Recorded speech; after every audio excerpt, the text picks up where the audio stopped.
Got friends in low places where the whiskey drowns and the beer chases my blues away. And I'll be okay, 'cause I've got friends in low places. Who is that? Garth Brooks. Okay, that's why I don't know it. Not really a country fan, but Not a huge country fan, but country is expressed quite a bit on the show, so I got a lot of respect for that. well, in construction, you meet a lot of people that have come from low places. Oh, you meet a lot of cast of characters, I call Yeah. them, man. A lot of interesting individuals. Yeah, it's a cultural experience. Yeah. People from all over the world. Well, thank you for getting the painful part out of the way, Steve. Everyone says it's painful, and then they say, oh, we don't mind that much by the end of the show. So welcome, and welcome, Royce. Thank you. So you guys are both together as three-way? That's the idea? Yes. So we're going to talk about three-way, but you guys are tapers, but then you guys came up with something that's connected to taping industry, drywall industry. And I think everybody that's been listening knows that I haven't done a taper, mutter, drywall show in a little while. I've been trying to get you guys on the show, but you guys are very, very shy. And always too busy. Well, yeah, it's true. You're busy, but I mean, so is every other trade. Not saying that you guys are more or less important. I'm just saying that everybody's busy, right? So obviously this show is going to be about that industry, that segment of the industry, the tradespeople in that industry. I just want to give out the deets here. Stephen and Royce are here from Threeway, and it's threeway.ca, and it's threewaytheworld@gmail.com, and the YouTube channel is Threeway Drywall Corner Finishing, and on Instagram it's Threeway the World. Before we get started, thank you to Flooring Solutions for the tee that I'm wearing today. So they do a lot of self-leveling material, a lot of commercial, high-rise, stuff like that, or retail commercial. And thanks so much for the tee. And now we can get on with the show. Where do you guys want to begin? How many years, Royce, you been in the business? Over 50. 50. So you're like what, 52, 53? I'm close to 70. Pretty much 70 years old. I started when I was 15. Wow, man. So you got a lot of, you've seen it change, eh? Oh, yeah. Huge. Yeah. When I started out painting. When I started painting, they didn't even have, you didn't go to a paint store and have your paint tinted. You had to learn how to match your colors yourself. On site? Yeah.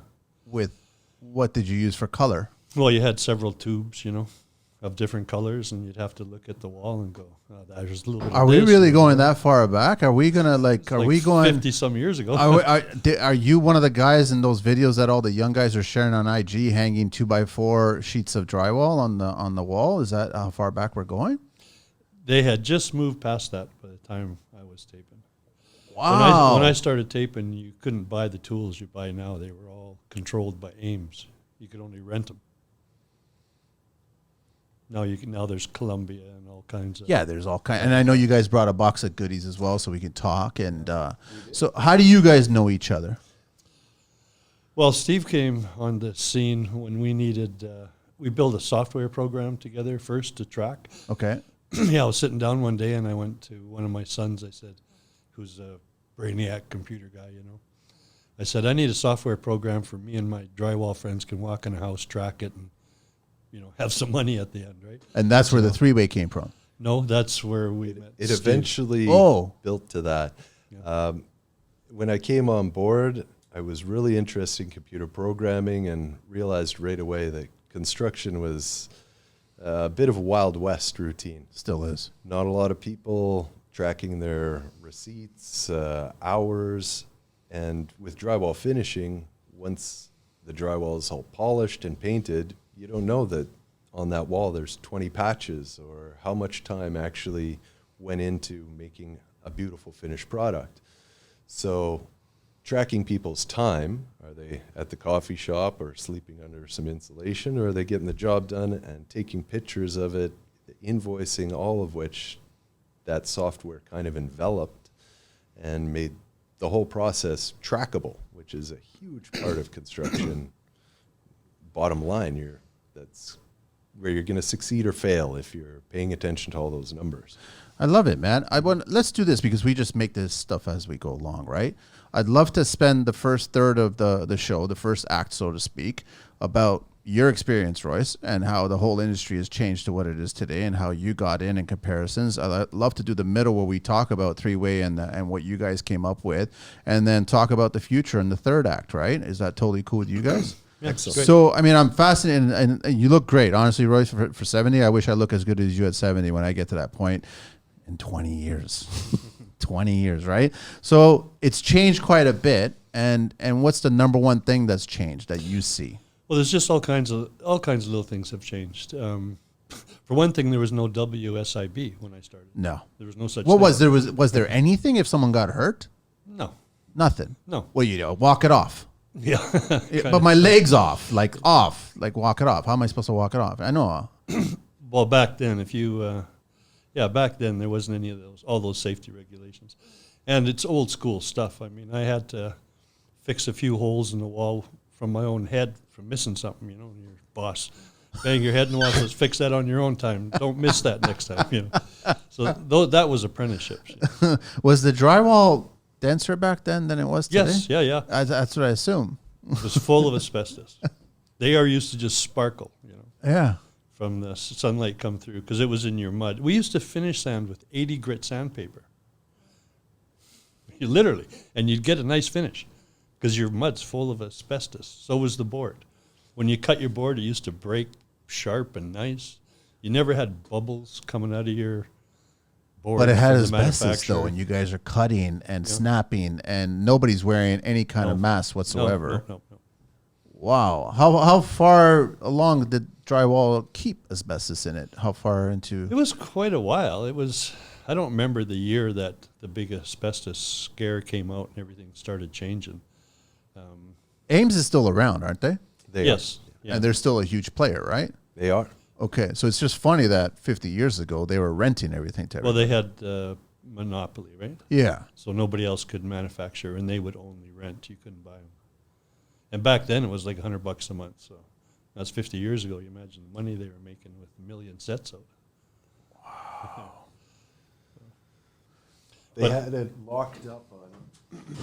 But They I've had the lock on all automatic tools, like something like this, a flat box. So if you wanted that, you had to rent it from them. Yeah. There was no other place to get this. No That's other. right. There was no Amazon. You couldn't drive to somewhere and pick it up at the time, of course, right? So Columbia was one of the first guys to come out with their own set after the monopoly ended for Ames. So this would have been what, the 80s or?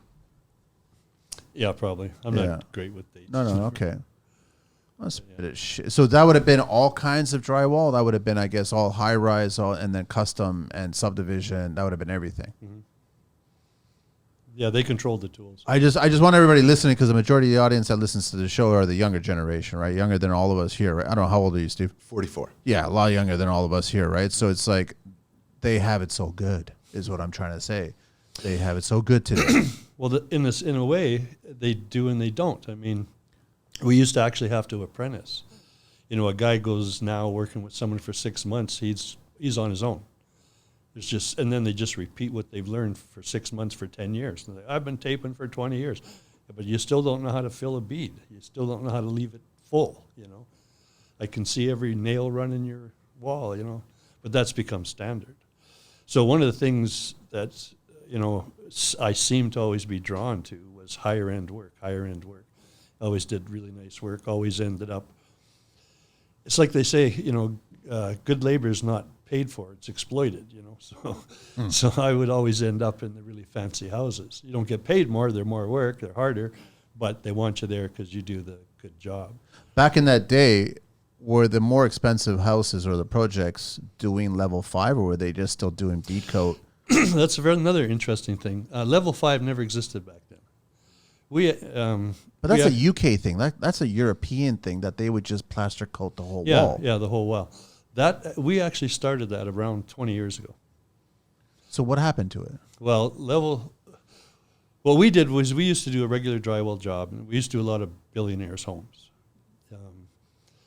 And we would do a regular job, decent, you know, good job, and then we'd cover the whole wall and trawl in the direction of your flats, and we actually leveled out the wall. And one of the contractors was asking us, like, what do I tell my clients this is, so we can define it, you know, for what you're doing. And my partner at the time, he said, let's call it level 5. And boom, that's what we called it.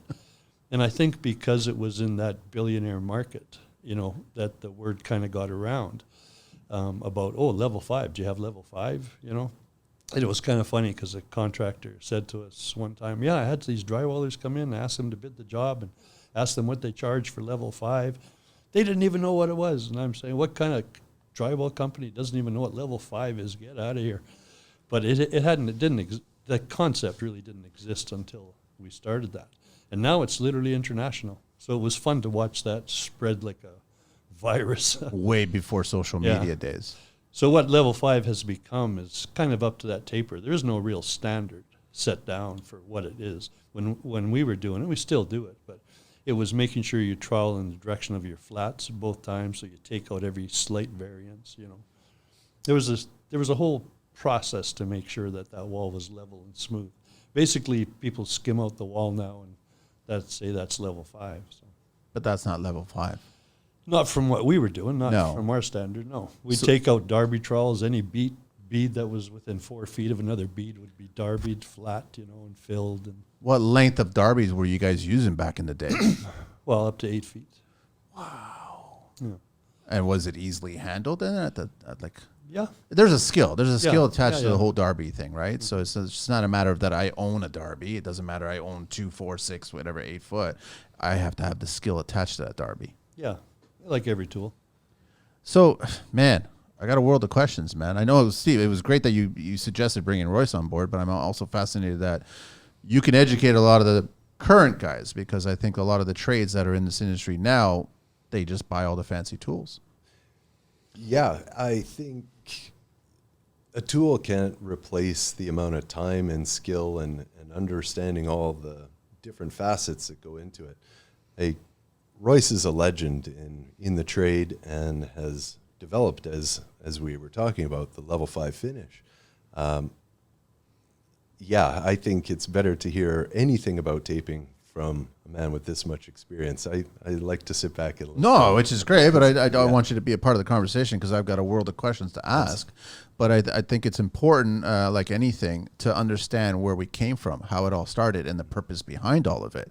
It's not just a matter of looking really great on social media and having all the cool latest toys that are attached to it and say that you're a skilled tradesperson. I think that you still have to achieve that skilled tradesperson title, right? And that's where you guys came in. So when you guys got started, it was all hawk and trowel, and you guys were just doing, there was no machining, right? So it was all done by skill, right? But how did you pick it up? How did you learn it? Well, I actually learned it. I was originally a painter, you know, so I was painting, but I wanted to get out of painting because I was tired of that. It's the same problem today as there was 50 some years ago. The painter, you walk in the house, he's one of the last trades in. They always promise you can just have the run of the house, you know, you price it accordingly. That's never true. You go in, can you just do this first? Can you just do that first? You don't mind if the floor guy shows up, or, you know, next thing the house is full of people and you're trying to make money. So I decided I got to go taping because I watch those tapers and nobody ever interrupts their work, you know. So I just started taping, taking on a job after hours.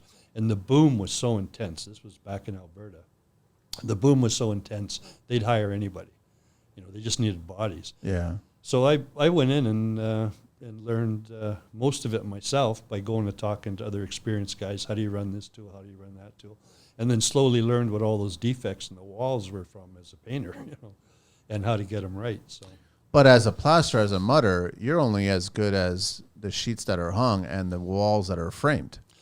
Well, to a point. That's one of the things that used to kind of annoy me in some of the custom homes until our boarding crews really learned how to level up a wall was, you know, framing with mud to get it straight, you know. So I'm framing by mud, I mean having to build up so much mud. I know, that's what I mean, but that's not the way it's supposed to be, right? Yeah, but you need really skilled guys with metal and board to get, you know, because we did a lot of these contemporary homes. In a contemporary home, you can't have an 1/8 of an inch variance to do it right, to get your reveals right and everything. So that's a lot of very precision shimming and lining up of your work. And so it's a whole nother level than just So it wasn't just taking the circular saw and cutting the 2x4 and just like pushing the board into place. You got to have a laser. You got to have it squared. You got to have it right, because it's Yeah. from the ground up. It's working. If you Yeah. have a building that's out of whack, it's going to in a contemporary home, it's going to show up. You're going to have to compensate somewhere. Are guys doing that today though? Very few. Because I hear the argument is that the money isn't in the quote for them to actually spend that time and effort. You have to know how to get that kind of money. You have to have that kind of reputation. We got up to $10 a square foot to board and tape. Back in the day. Yeah, not that many days ago. It wasn't that long. It was a few years ago. Okay. We're doing massive, billionaire homes. And What's subdivision? Like, what's the price point in subdivision land these days? I don't know, but I think they're around 45 cents a foot, something like that. Maybe it could 60 be cents. anywhere from 50, 60 cents to $1 for just the tape finishing, 50 cents for hanging boards. Not $1 with union. You're not getting $1. That's Get like scary. six. That's really scary, no? You can still make money though. But that's why you look up in a three-way and you see a mess. It's not. It's rounded out. It's chipping out. It's not taped tight in. You got to fly to make money, and you can, but. And the level 5 finish is, the different levels of taping. You have a level 1 finish where it's just a bit of mud and a tape, Yeah. like a fire situation. And Garage, typical garage. Yeah. That's right. Or the top behind ceiling tiles or something Yeah. like that, fire separations. Yeah. And then you have a 1 coat of mud over top of it, and 2 coats is kind of a subdivision thing. And that could be done very quickly, just a couple of days. Once you get into the 3rd coat, light checking, maybe even a 4th, and then the 5th final from bead to bead, all the lights, everything is completely flat. Yeah, it's a whole different levels of how finishing is done. Steve talks about light checking. That's because he's worked with me for a lot of years working with us, been around. But you're not going to find subdivision guys going through with lights, light checking. They just pull sand. They don't even have a flashlight. Like No, not at all. You just burned it off. It's done. Yeah, exactly. And that's batteries cost money, and that's what they got to do. I'm not putting down those tapers. They have to do that to make money. You can't be. But you could still do a decent job. Are they still doing subdivisions today where they're only doing 1 coat on the ceiling so they can shoot it with stucco? Or Oh, yeah. They're still doing that today. Popcorn ceilings and I can't believe that. And then it's an upgrade, I guess, if you want no popcorn ceiling. Yeah, they charge you more. So, I mean, the drywall industry is kind of a cutthroat industry, no? Yeah. yeah, Like it's definitely is. got more bad than good, right? And there's lots more cowboys than For sure. rock stars, right? Yeah, for sure. Is it because everyone just finally realizes I can't make money unless I become a bad person in this industry? Well, If you're calling a bad person someone who's just racing through their work to get it done, Yes. yes, yeah, Yeah. they got That's it a flat. bad person Yeah. to me. If you're going to get decent money, it's going to be mostly through your reputation. You got to build Quality, up the rep that people skill. say, I want that kind of work. I'm willing to pay for it. So, and then you have to have the skills to do it as well, which is very thin. I think in construction, if you want any sort of longevity at all, you have to put in the time and energy to have a good finished product. Yeah, you can run through things and put out Kijiji ads and do all these little knockoff jobs, but it's not going to have a lifespan to it. To learn, we'll call it the old school way, to be able to hand do everything, get it really nice and smooth and light check, you're going to have a very long career that pays very well. An interesting thing back in the 50 years ago is in Alberta, it always had a higher standard of work. Why? Well, because the banks used to actually send inspectors around to make sure Assess. the finish was proper. They'd measure your flat to make sure it was wide enough. They would, put something up against the wall. That's not happening today. No. Even with the bank assessments and milestones, that doesn't happen. The bank doesn't care at all about finish anymore. It's only structural. They don't care about finish. Your finish can be good or bad. They don't care. In Alberta as well, they had part of the home inspection while you're building. You have your checkoffs of electrical, rough-in, mechanical, and so on and so forth. They checked drywall. They would check the finish. So when did they, at what point did they just say, we don't need to check drywall anymore? It was more in the 80s. It just, I guess because they just wanted to, well, the 80s, we had a boom, the good old Reagan years. And then we had the recession, though. So they stop, I guess at the point of the recession, trying to bring the economy back. They said, we can't keep on looking at things because it's going to slow us approving mortgages or lines of credits to get out there. Either that or when the banks started selling all their mortgages to the Chinese, and it had nothing to do with them, really. They were just the middleman. It was just a number. Yeah.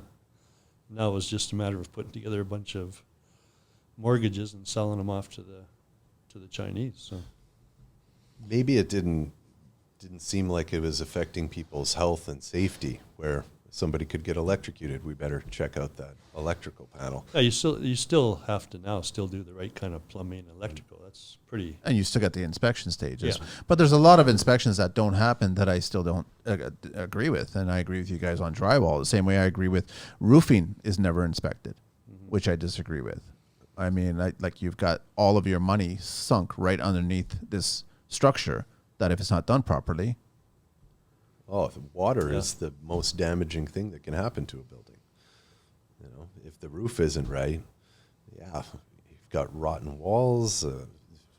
But nobody inspects it because now we're just basically numbers attached to a credit system, to approval, to just get it done and then start paying your monthly from that point on. That's it. So just get it done, and that's how you get the bad persons out there. Mm-hmm, mm-hmm. But they can, but you can still make really good money doing it. It's just you got to build it a certain way. You got to build your brand a certain way, and you got to lead by your skill. Yeah. It takes, not just being a good tradesman. It doesn't just take that. It takes introducing yourself, saying hi. It takes major commitment. As you know, in any trade, you want to build your rep. The guy needs something done. If you have to go out Saturday and do it, do it. You do what you have to. You make sure that customer is satisfied no matter what, even if you're losing money. Like, to build your rep, you got to do it right. So, Royce, I want to ask you, the conversations between you and clients back then versus the conversations that you guys are having with clients today. Is there a difference, or is it the same kind of, has a client progressed? I would say, I don't know if you'd call it progression, but they certainly, with YouTube and everything now, you have. They think. Yeah, are you using I watched on YouTube and they use this kind of tape, and how come you're using that? And many of them think they know better than you. That's true. So when you're working in people's houses, you have to know how to manage them too. You almost have to be a psychologist these days to do that. It's part of it. It's part of the business. I think it's dealing with new clients. They may have watched a few videos of how things should be done, but you can always educate a client on, look at this wall that's existing in your house right now, and you see this little circle where the screw wasn't put in far enough or too far, and now it's cracked out, and this wavy wall, you turn your light on, and it looks like a river stream on the wall. You point these kind of things out, and then people become more aware of the different levels of finishing and can expect that it's going to look a certain way, and you train their eyes. In construction, you start to get eyes, and you start to get the ears of how tools should sound and how the finished product should look. If you look at go on any job where they're taping, and you'll see these nail runs. Yeah. Right? I don't know, for 30 years, my nails aren't spotted any bigger than a quarter individually. I spot them. Because when you sand that out and you paint that out, you don't see that. The nail runs. Yeah, it eliminates them, but you have to spot them small and individually. And it's funny, you do that because it's a much superior job. And one guy thinks you're trying to do shortcuts, because he's seen this all the time, and it's hard for him to imagine. You only need, that nail screws like that big. You only need a small thing to cover that. And the reason I do nails individually is because then you don't miss those other nicks and everything else in the wall. If you're doing this, you miss a lot. Plus you have streaks down your wall. I'm ready to start making a lot of new friends. I've always had that mindset. I never liked nail runs because the amount of pressure that you have at the starting point is not equal to the amount of pressure you have at the end point. So you cannot guarantee that if you're hitting 3 or 4 nails, screws or whatever, that you're getting the equal amount of mud on each of those. So you're getting a variety of stuff. So it's not really, it looks from a distance, it's proper, but it's not. Is that correct? Yeah, well, There's a lot of ways to finish a job, but that one, you know, about the framing that you were talking about before, if the framing's off and then the drywall and you're creating all sorts of different planes, taping can be a bit of artistry and illusion to make everything flat. Yeah, absolutely. So if you have a screw, and you run one layer of mud, yeah, there's going to be inconsistencies of its levelness. There's going to be more here, less here, and it saves a lot of time in the long run about just sanding. Now you don't have to sand this whole long patch. You're just doing this one little area to make it disappear. And you're oversaturating the board with more mud here and there. It's just, it can be faster, but not really in the end, and it doesn't end up with a beautiful finished product. Royce has got a lot to say here. Have you ever noticed you go in a house, I don't know if you've noticed this, but one day you'll see every nail. Looks like they're missed a coat or something. Next day, you don't really notice it. It's all humidity levels. So one of the things I do, even in subdivision, is I throw hardener into my mud, 25% hardener, and I hit, it's got to be about 25%. If it's 100%, it'll swell. If it's less, it doesn't make it. It's around 25%. You hit each individual one. That hardener sets that nail so that when you fill it again, there's not enough of that mud that can absorb and shrink. The hardener's not going to move. So the nail stays in place no matter what the humidity. So it's the same thing with bead. I always throw hardener in there too, so you don't get beads. So when you're saying hardener, Like 20, or 5 or 45 sheetrock. There's different types of hardeners. yeah. Sheetrocks. But the industry loves premix Yeah. and only living by premix. Yeah. Well, everybody pretty well does that. I throw hardener in the mud And then work it with that for Yeah. that reason, yes. which I agree with you. So it stays full, doesn't shrink up, and it also holds your bead on. If you notice, you go in a house, bead's cracking all the time and shrinking all up the sides. Part of it is because the wall's not boarded right in the first place.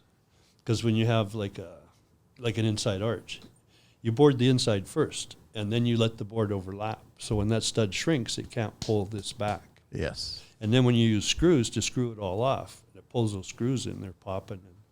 So you don't use screws to put on your bead. It's done all the time, but they shouldn't. I just use stapler to hold it in there, hardeners to... Have you guys not gone the road of trim techs and spraying corner bead on and using plastic? Totally depends on the job, which is going to be the best product. So what But yeah. defines a job that you're going to be using a plastic corner bead versus a metal corner bead? I generally prefer Trim Texas stuff. It seems more durable. Once the job's completely done, you hit that, it's not going to send a big crack line down the bead edge. It's easier to take some pieces out and replace them. It's easier to cut. I like it a lot. Yeah, I like it too, but it depends on price too, because metal's so much faster to throw on. True. So, and if it's a more pricey job, because your plastic beads are better. They're not going to crack as easy and that kind of stuff. So I want to ask you guys, what was the mud and the drywall? I know you mentioned asbestos and everything at the very beginning there. Who's making the best board these days? Who's making the best mud these days? And how many people can we upset? Well, I don't know if you get the best mud here. We have CGC basically. There's not a lot of different brands. It's like 2 or 3, no? In the West, they had Cinco mud, which I don't even know that one. Okay, Yeah. where are they from? the West. They gained about West. I'm sure. So you get- Canadian based. I don't know that. I don't. Oh, know. okay. I just know I could get it there, and it was really nice mud. But I never could get it. What made it really nice mud? Just the way it was troweled on? No, it was a smoother mud. It was nicer to sand. it's hard to define. Less air bubbles in the stuff. I'm still trying to get over the 80 grit, man. Yeah, for asbestos work. Yeah. Yeah. I'm still trying to get over that, man. We sometimes need to use it on hardeners, like 20s. The other thing, too, is when you used 80 grit and sanded it out, you didn't rough up your board. Your board wasn't all roughed up. These days, you can rough up the face of the board, with 150. Yeah. Why is that? Because the paper is much thinner these days? The paper just wears easier. And drywall now looks like an arrow bar, right?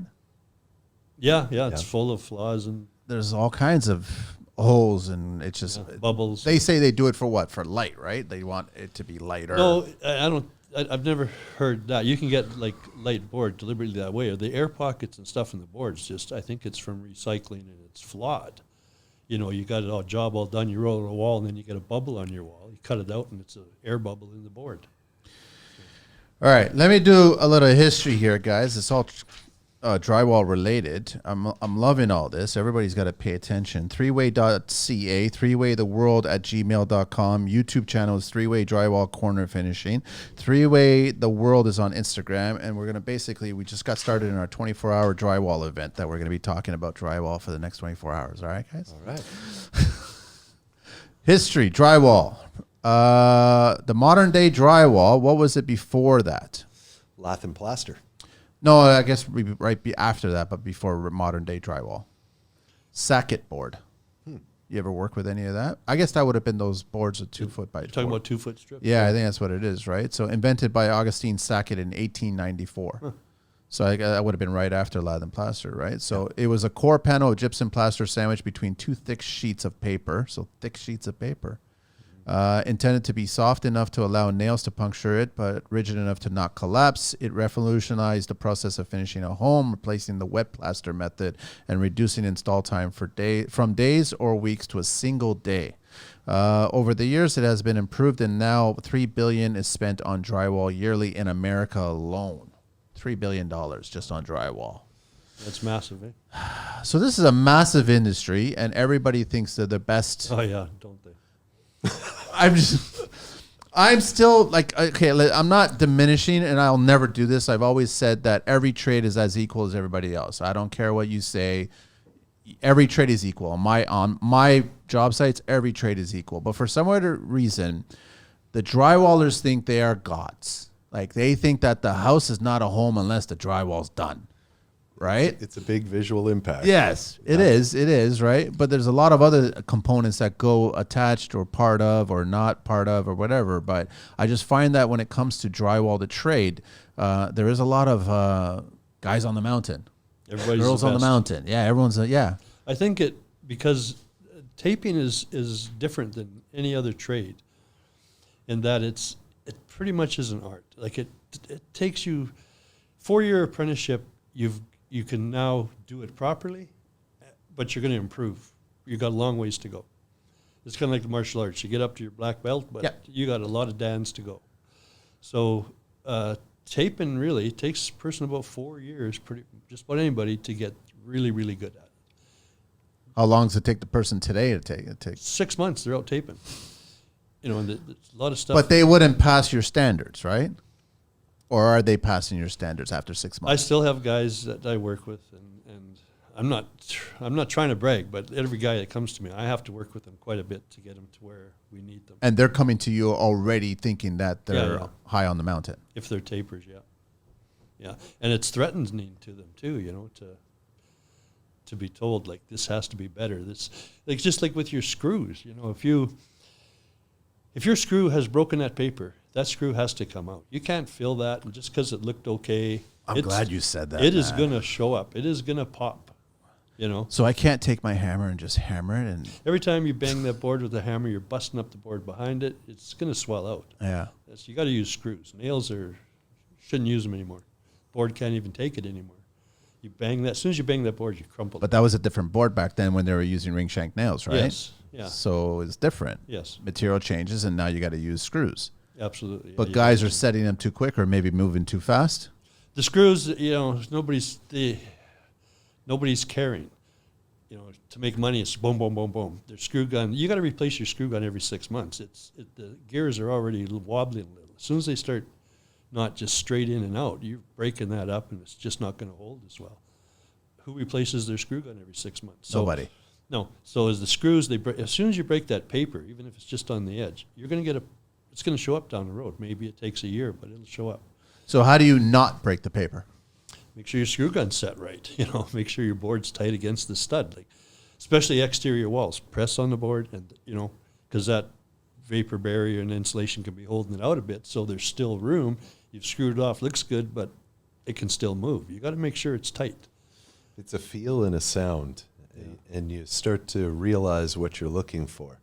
When that gun makes that exact sound, And then, of course, you visually check it. You go back and forth. This screw is deep enough, not deep enough, and there is that perfect sweet spot. And as Royce said, after it's screwed off, give the board a little touch. Is it moving anywhere? So there's a split to this mountain, because I see a lot of the plaster guys, mudders, showing off. But nobody ever gets credit to the boarders. Like, nobody's showing off boarders. Well, usually we have to compensate for what the boarders have done. It's a very underappreciated trade. Yes, that's where I was headed. The opinion is it doesn't take very much skill, brains. You're a monkey, just hang the board. I did it for quite a few years, and the complexity of mathematics that you need to know. Yeah, absolutely. Carpentry is beautiful. If I was to do something else, it would be that.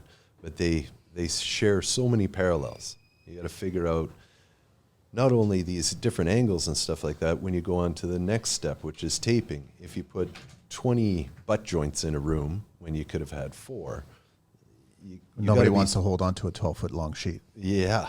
You got to be thinking ahead the whole time. Plan it out and execute to make the next step. But that's not reality, right? Depends who's doing it. There's some amazing boarders out there. There's some guys that still really do awesome work, take pride in it, do it. But mostly they're not compensated well enough. They just got to throw it up. And there's a labor shortage. There's a skill shortage, and it's getting more and more. Is it your specific trade? Is it gotten to the point where it's really a race to the bottom now? And to find the really good ones is hard? Yeah, no, it is very difficult to find good ones, but I think there's more and more demand going up. It's people are asking for more and becoming more aware of problems and asking more of people. Are they asking for more quality? Yes. That the quality is going up? I think so in different ways. Like, there used to be common to use this fiber tape, just throw it on the wall. Now, I don't know if any union companies even allow it anymore. You got to use paper tape, so they're up in the. So fiber came onto the market when? You guys would know better than I would. I don't know how long ago that stuff's been around for a long time. It's been a lot, like 25, maybe 30 years ago. It must be at least. Yeah. But I mean, so are you guys are all paper? Or you guys are fiber? You guys are a mix of both? It depends on the job. on what that joint. It depends on what that joint asks for. I don't want to get it under your table. Here we go. Hang on a sec. Don't worry. I'm just getting it off the seam here. It depends on what that job asks for, That's all good. I was wondering how long that was going to take to happen one day. That happened with me. That's a Royce thing. No. So sorry. Well, it depends on the job. You were saying the job, right? Yeah. Okay. So you got to, but all these young guys that are in the business, it's just run and gun, man. It's just go in and race to the bottom, price it out. Yeah. And then all of a sudden, get the job, do the job, and then get out as quickly as possible because that's the only way we're going to make money. Yeah. But you can't do that. Well, you hurt the industry. You hurt the industry, and you hurt the other guys that are trying to run a proper business and do it right. Because it's pretty hard to compete, run a business, with some guy that's running in and out and happy to make, $30 an hour doing it. But you're getting a lot more clients, and you guys can tell me this. It's like there is, and this is where I respect that drywall is kind of getting closer to being in the forefront, where you start getting a lot of the contemporary builds, and you start doing the reveals, and you start doing no baseboards, and you're doing channels, and then trim. And so now everything is precise. You guys are basically a finished trim person and a drywall and a plaster. that all three of those have to be combined and well done, right? Yeah. So the money's there for that if you set it. Yeah, and if you do each one of those things well, you've got a career forever. This quick get it done thing, they're not going to last very long. And there's a lot of guys that have built, had people come in and do the contemporary homes that are pretty unhappy with the outcome. Because There's no forgiveness in those homes. no, so what I said, 1/8 of an inch makes a difference. And sunlight. Yeah, and when you're looking down a hallway with doors and you have that beat coming out, even 1/8 of an inch and stuff in those homes, it shows up like, it's got to be flush, like laser flush. Saddest thing I ever saw it was I was invited to, I don't know, you guys are familiar with where Wellington is on Wellington and Portland area. It's all being built up now. A lot of the homes there are all being torn down, like in true Toronto fashion, and they're throwing up condos there. I was invited to a showroom that belonged to a home integration company, and there's only 2 units on each floor, so you literally walk into one unit that's like 2,500 square feet, and it's from the front to the back, and so you get all either western or you get all eastern views from this unit. And it's a long hallway to get into the actual place because all the other rooms are kind of off of that. But as soon as you walk in, I walk in and I'm there to look at a 6-figure home integration system. I walk in and I look at the drywall, which is just one long, and all I see is this wave. And I've already had this image that this place sucks. Doesn't matter how amazing the technology I'm about to see or experience, and motorized shades and this and power consumption that, and I can move this sound from here and this song from here. I'm like seeing this wave of this drywall, and it was a contemporary home, no baseboard, reveal channel, returns on the windows, no trim, and it was just a wave. And I'm like, how could you be that bad? And there's natural sunlight pouring in from either side. Yeah, well, you've had a lot of time in the industry, so right away you pick up why you have this feeling. But people that don't know to look for this wavy wall, they just walk in and they get the feeling this place isn't very good. It's a bit crappy, but they don't even know why. Yeah, I used to say that a good job, you might not know how to define it or recognize it per se, but you feel it. When it's done right, it feels right. Yeah, Understand it I feels agree. right. Yeah. I agree. But, when you're looking at a long wall and you see all those humps, you see what you're seeing is butt joints, where a guy's built it out to the middle to bury that tape, where it's the opposite of that. When I do a butt joint, I'm going 3 strokes wide with my trowel. I'm leveling it through the center, and then spreading it out this way, Okay. They move it in, You got to go up flat up the center, make sure that's As flat. tight as possible. Yeah, with just leaving as little skim as you can on your tape. But still leave skim on your tape. You can't have bare tape coming out. See that all the time too. And then you spread it out from there. And that's how you can, sometimes you got to spread it Even very far. further. Yeah. It depends on how that butt joint was installed. Yes. And also the framing behind it and everything. Wow. Okay. Do you want to guys, I'm just curious about, so what arsenal of tools are you guys using these days? You guys are all Columbia. Yeah, you guys bringing in cocaine into the job sites right now, and just like, and I'm not saying everybody from Columbia is, yeah. I brought a few things for us to talk about. Most tapers, this is their go-to first tool. Everybody has it. It's a 5-inch knife. Now, I just went into a fish and chips place the other day, and they were using it to scrape out their grill. So one of the most diverse tools you can have. Homeowner, you need a hammer, you need a screwdriver, you need one of these. And this looks to be the same thing, but they're a different shape. They're both a 5-inch knife. One is tapered and one is a bell. Now, We see the difference. great. The tapered one, if you're going into an angle where there's a tape or something like that, this bell will cut into the other side of the work, where the tapered one Won't. won't. Yeah. So if you're in a 3-way corner or a tapered, there's only one company that still makes this tapered Richard. knife. Yeah.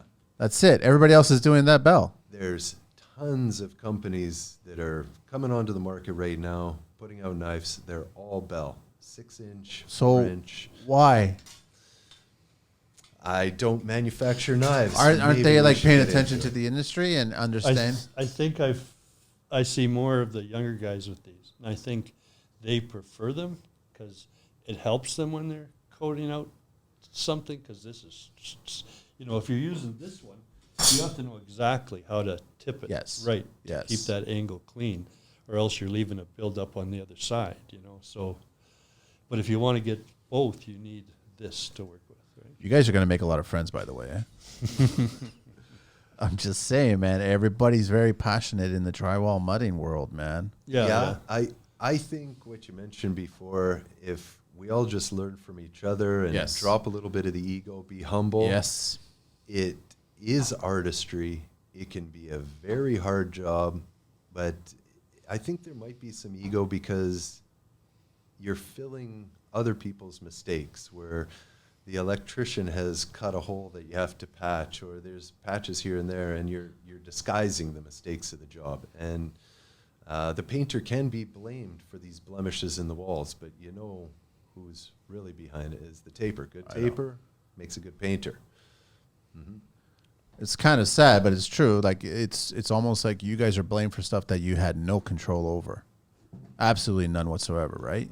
You did what you were supposed to do, and you did it to the best of your ability, but you can't create magic at that point where it's something, the butt joint's not right, the screw's not right, the framing's not right. It can't all fall out. And the same thing happens with tip painters, right? Yeah, you can only do so much, and you do it the best to your pay scale. That's the other thing. That's the problem. Who's going to pay you to do it right? Half the people paying you don't even understand what they're looking at. So, but they understand when they're losing their shirt coming back doing touch-ups all the time. That's what I've always said. I go, if you price it out, did one job, and then you have to keep on coming back to fix certain things. It's one of the major things for companies is callbacks. That you don't make money on callbacks. Yeah, that's what hurts a lot of guys. Yeah, so it starts out with, everything in construction is you build from the bottom up. Yeah. So if you're just starting taping and you have some board there, you have to look over it with a light and see if there's any little broken piece and cut it out. Bubbles could be a manufacturing defect, handling, whatever. Get rid of all that frayed paper, everything. And if there's any joins or breaks, tape it. And these are your two starting tools. Let's say your 5-inch knife, your utility knife, bladed utility knife. It stays sharp 10 times longer. When you're making a cut, you don't want to leave little burrs and frays, because then when you start laying the mud, you get these little hanger-ons and drags through your mud, and you want to be time efficient. Yes. When I walk in a house to tape it, the first thing I do is take my pole sander and sand off all the frays around all the light boxes, all that stuff. I don't know anybody else that really does that. Nobody does that. They just leave it alone. Yeah, I do it. And hope that the trim is going to cover it. Well, the fray stuff, I take it off because I don't pick it up on my trowel and create scratches when I coat it. It doesn't leave a build up and a hump on you, around your plugs. Yeah.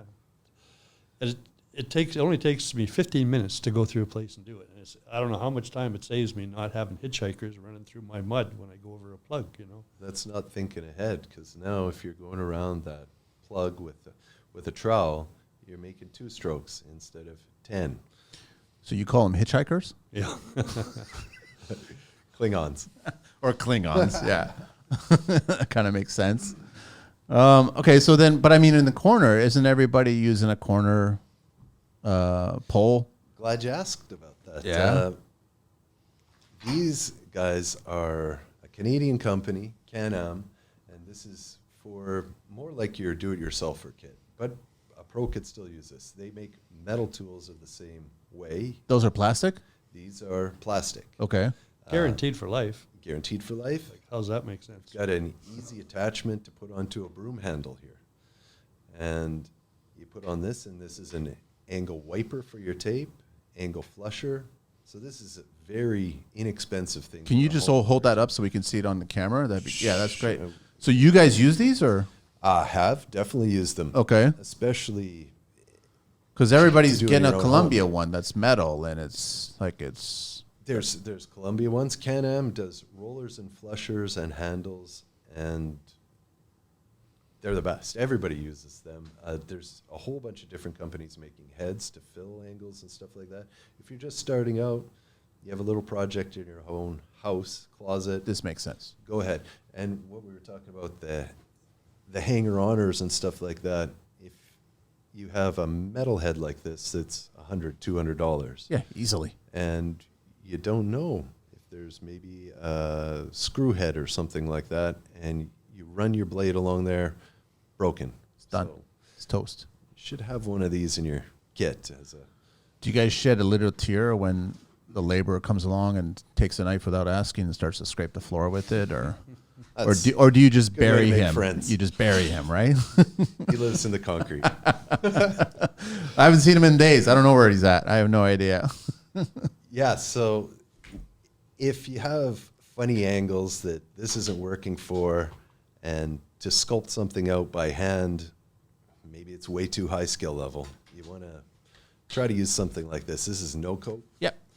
I love that stuff. Oh, off angles, 45-degree angles. Love that stuff. It's got this beautiful blue line. When you're taping and you have this in, it just frames everything out. If installed properly, you're guaranteed flat, straight lines all over the place. A little expensive for your average house to use this, but yeah, in custom homes and stuff. But if you're getting a lot of tray ceilings or vaulted ceilings and you want that true line, it makes sense, right? Always in a splay, always in an off angle. Yeah. Use that, yeah. Yeah, always, right? What else you got there, Steve? Once I have my big tricks here. This I one. swear it was just a mud box. How much stuff did you have in there? Yeah, this is all-purpose mud. This one is just an example. You have artist tools like this. Yep. So we talked about contemporary homes a little bit, these reveals and awkward areas. If you're a taper, you probably have some tools that you might have to manufacture yourself. This is about 3/4 of an inch. Yep. We'd cut this in half to go into those half-inch reveals, clean them out, real awkward areas. And as we were talking about, drywalling, finishing is a bit of sculpture. So you need some finishing tools like this, paintbrushes and Yep. stuff. I've seen it before. Incredibly handy. I've seen the guys pull out tools that they made themselves. They created themselves. Yep. And it's worth it. It's worth it for the job that you're doing and for the finish that you're going to get. I always have some plastic knives that I can just cut to what shape I need for certain issues, you know.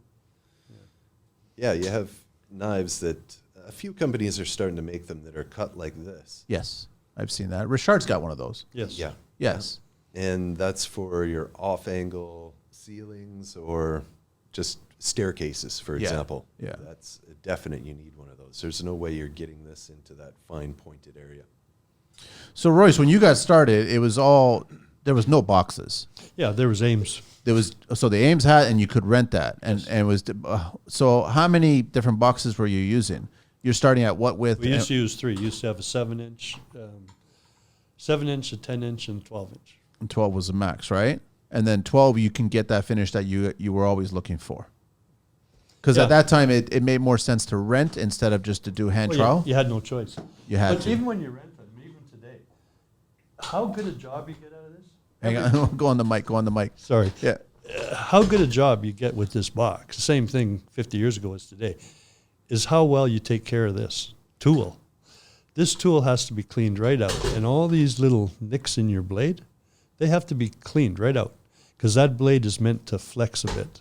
So you have to know how to set it so it just barely covers that bevel, but covers it, you know. Yeah, you got to do it right.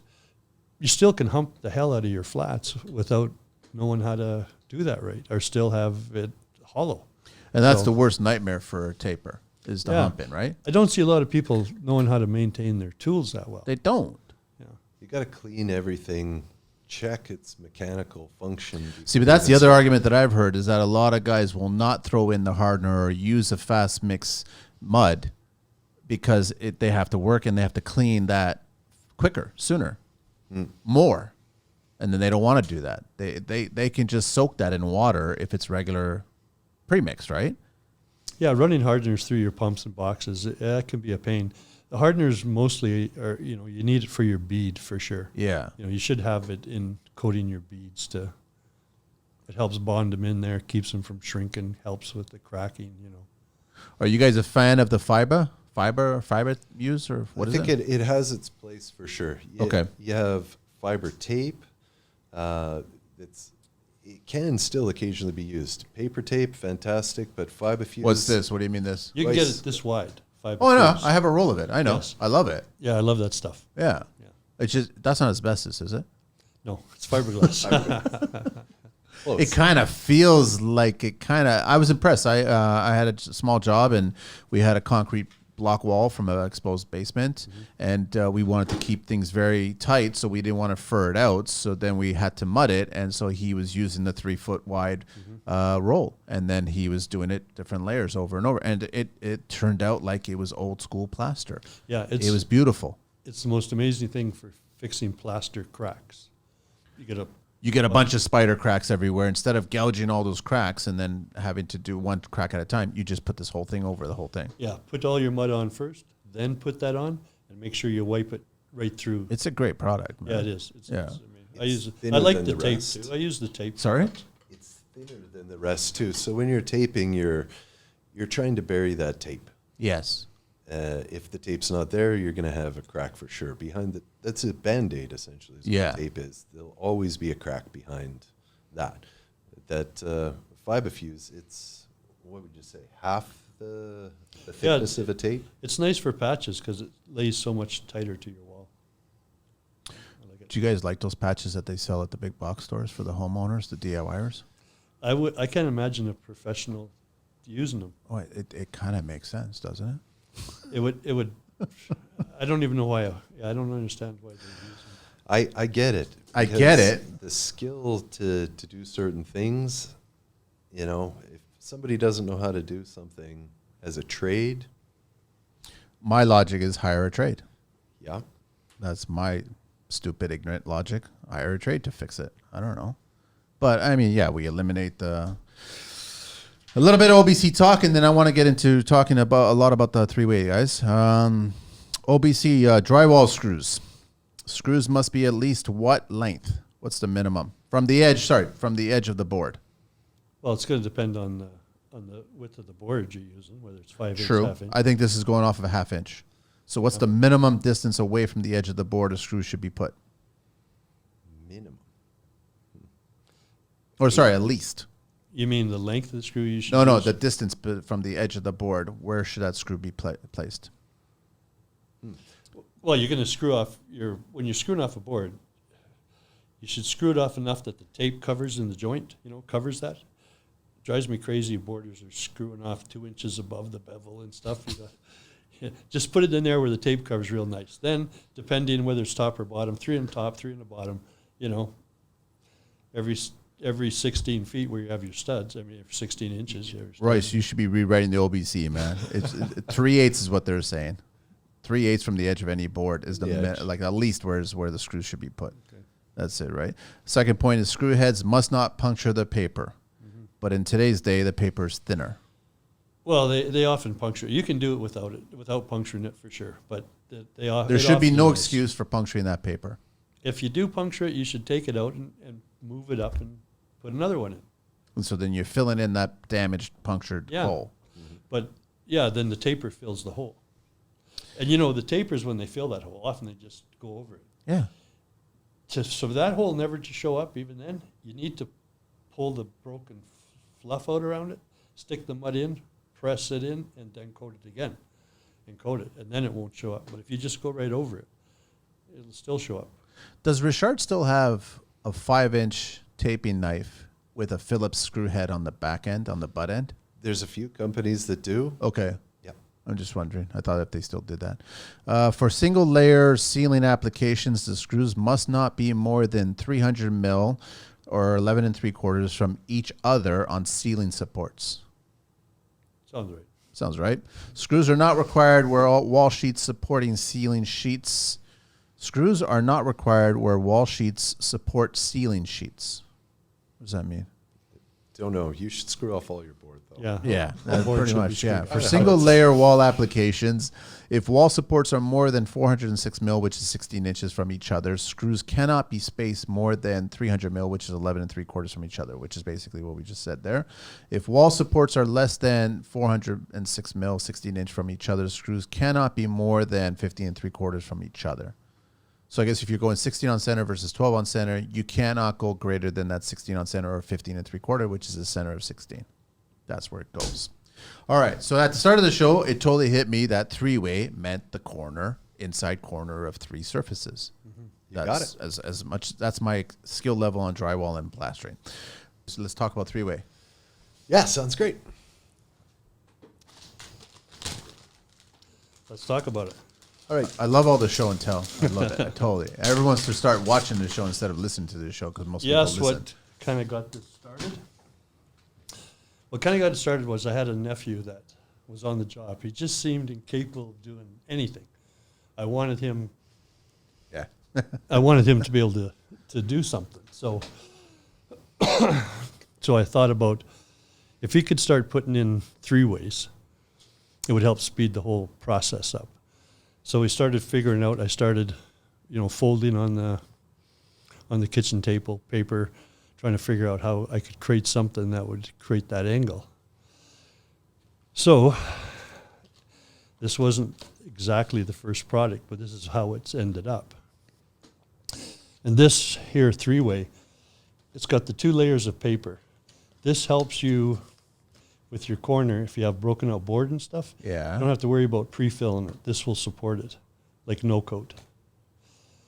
This is a very special kind of paper, like your tape. So the water doesn't, Yeah. cause it to ripple and stuff. It's perforated.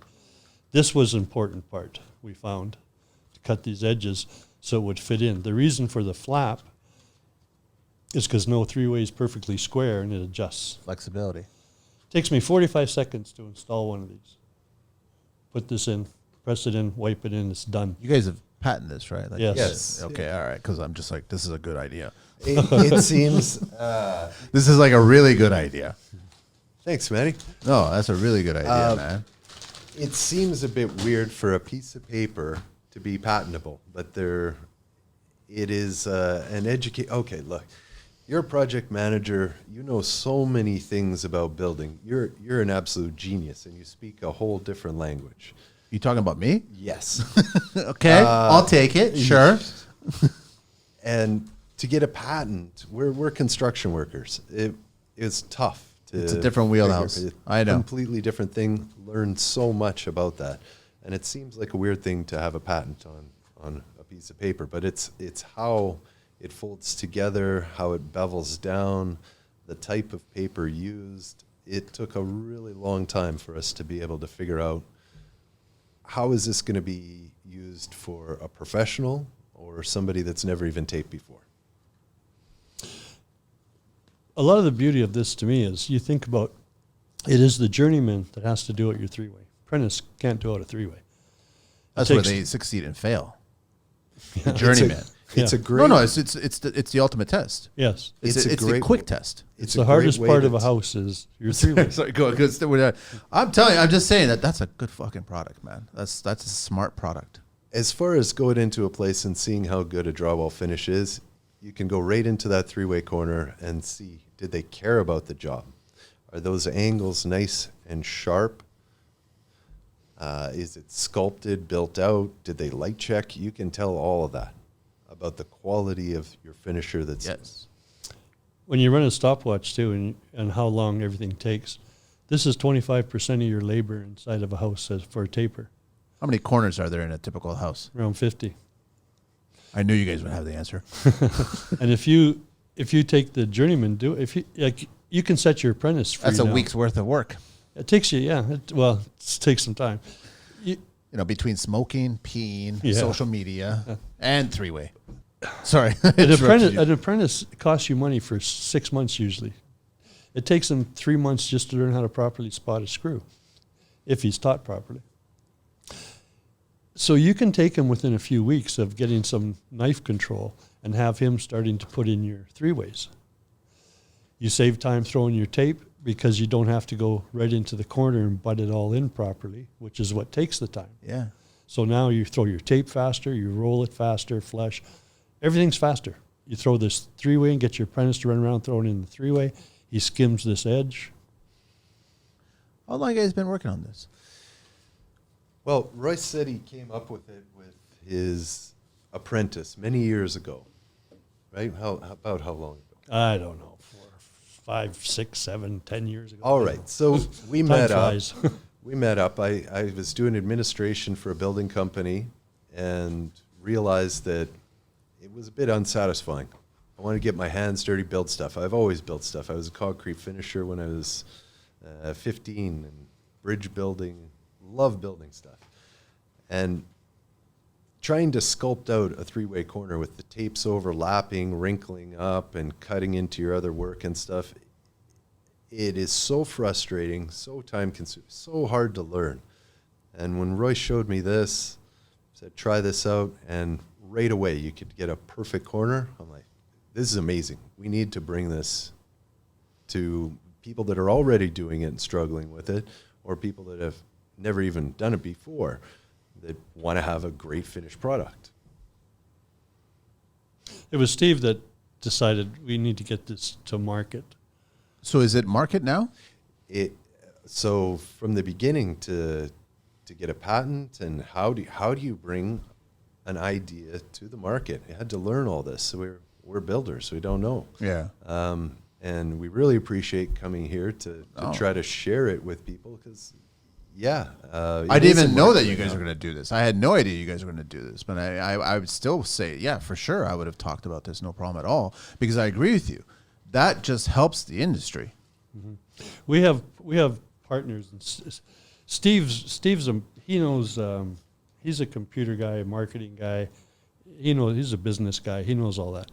And we have some other partners as well that you can see.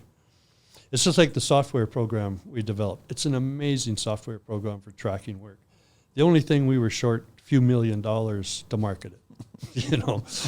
But other than that, it's nothing awesome. A balaclava and a fake pistol can solve. You know what I mean? Yeah. So with this, we have connections within the drywall industry who have connections, with, so are with they the embracing world. it? Are they is it on the shelf? Can you get it on? Because people are going to ask. It's just coming out to market. Like that's why we built the 3way.ca website. Yeah. So people could Just go buy there, directly from you guys. see how to put it in, buy directly from us. What does it retail for? This is our newest line. It's the 5-pack, and it's approximately $20. For a 5-pack. Yeah, Okay. yeah. And CSR carries it.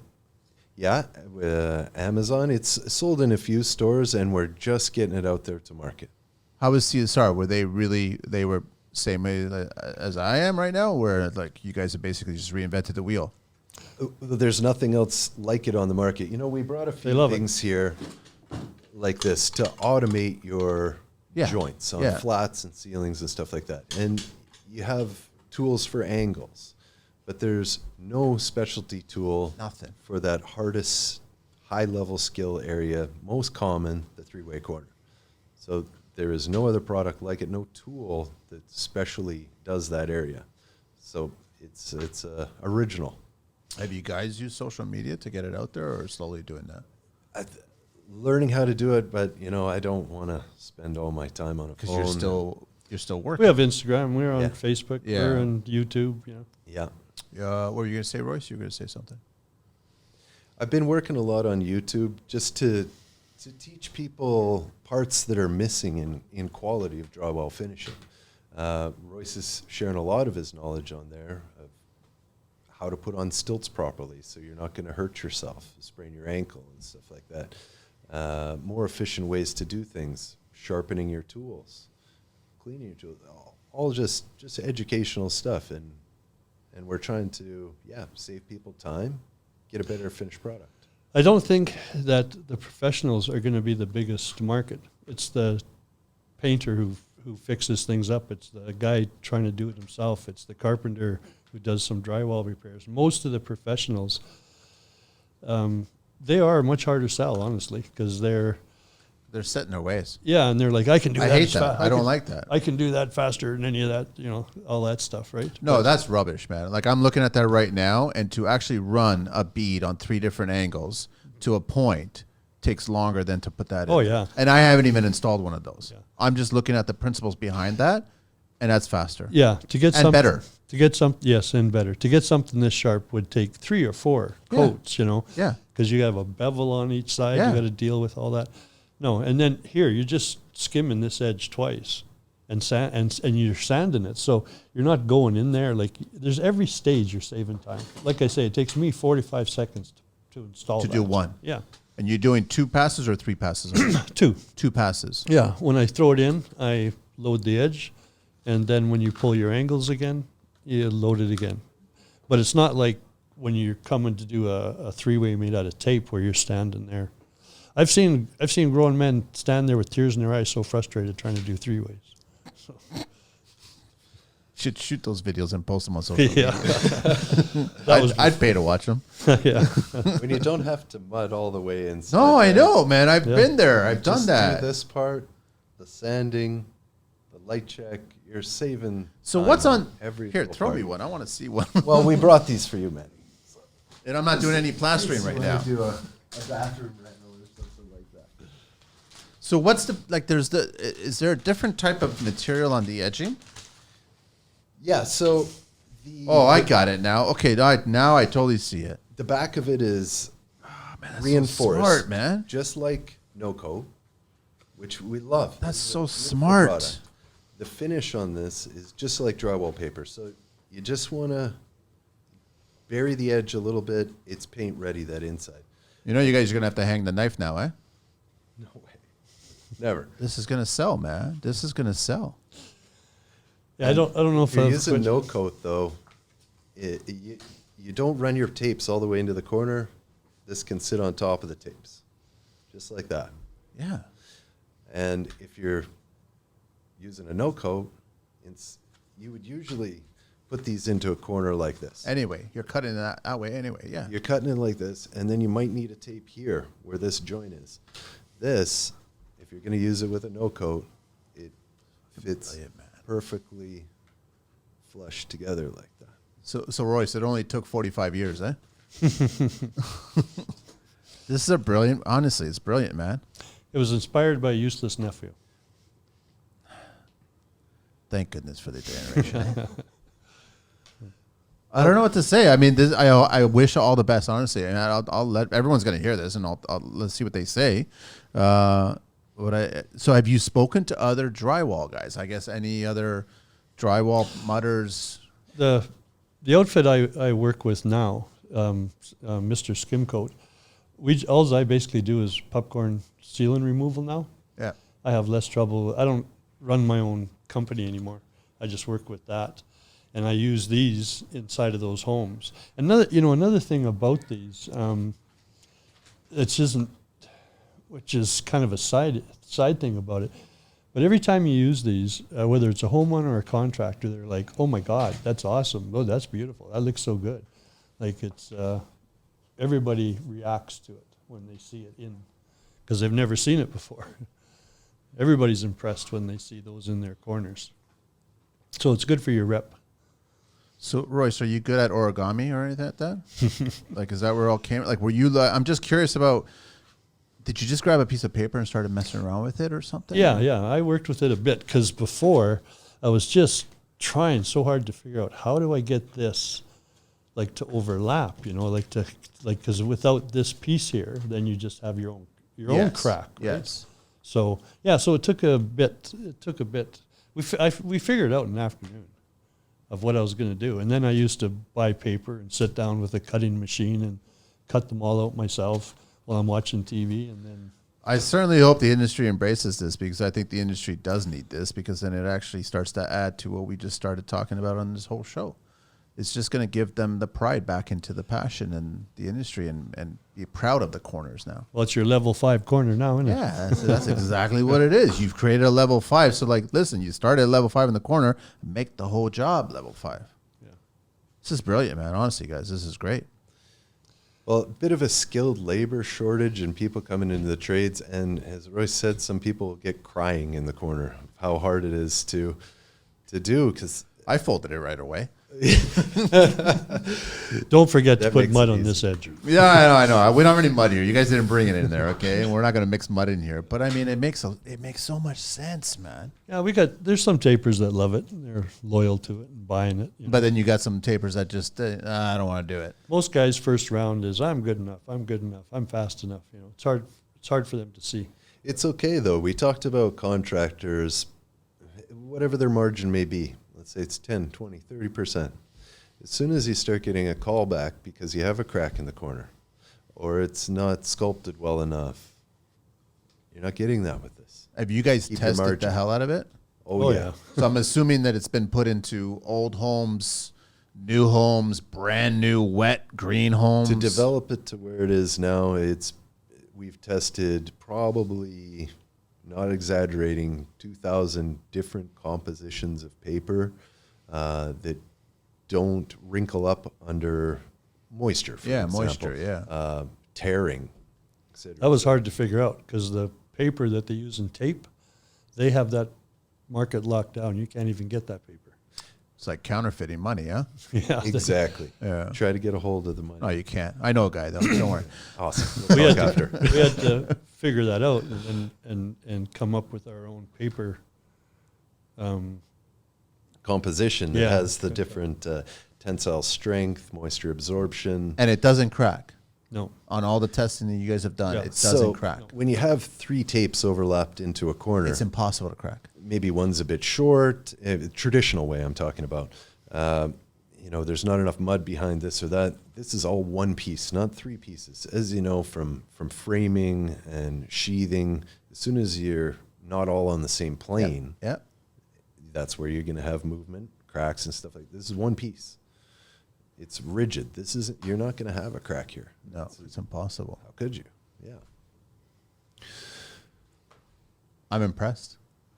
I wish you guys the best, honestly, man. I really want the drywall industry to get off the mountain and start using this shit, right?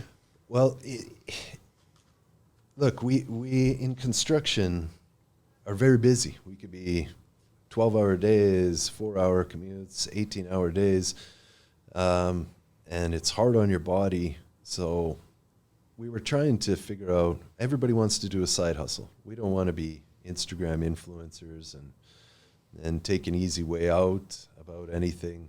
It takes a lot of time and learning to try to bring a product to market, and then what do you do? I know. Then you need people to know about it, and Yeah.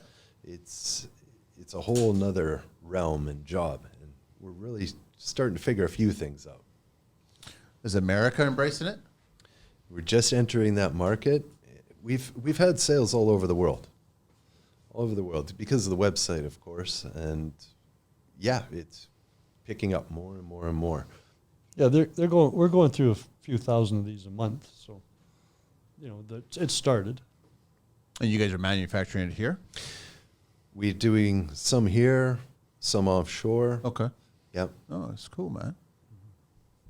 All right. So to get it, I guess you guys just go to threeway.ca Our CSR. or CSR to pick it up. That's the one location. But I mean, There's anybody a in this lot of- industry, they know CSR. Sorry? Yeah, there's a lot of locations people can get it from. Of course, we'd want them to come to our site, be informed how to put it in.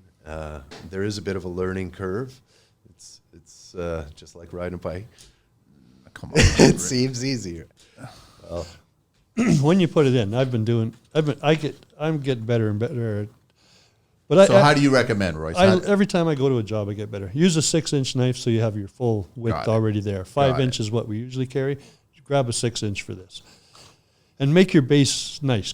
Make it. Cake it. You're starting. Don't leave a big blob in there. You got to Okay. just press it out. what kind of mud consistency? You want it, no thicker than what you can control it. Okay. You want to be able just to control it like taping mud, right? Got You want it fairly thin.